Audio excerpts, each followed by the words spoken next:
Baka pawalis ako ng ng kalat.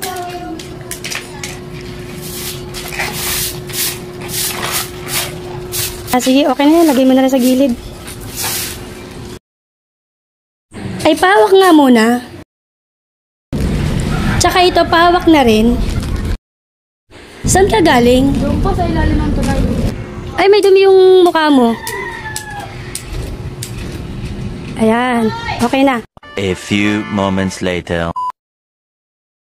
Sa aking paglalakad, may nakita nga akong batang nagwawalis. Napakasipag niya nga. Tuwing umaga, nakikita ko siya, ganyan ang ginagawa niya. May wala siyang hinihinging kapalit or nangihingi ng kahit ano.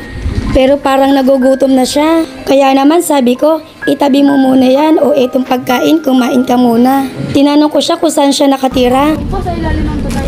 Kaya naman binigyan ko siya ng maliit na halaga para sa pagkain. Ayan, lagi siyang nagpapasalamat. Medyo naiiyak-iyak na nga rin siya dyan habang tinatanong ko pa siya. A few moments later. Ate, ano naman ako sa FB?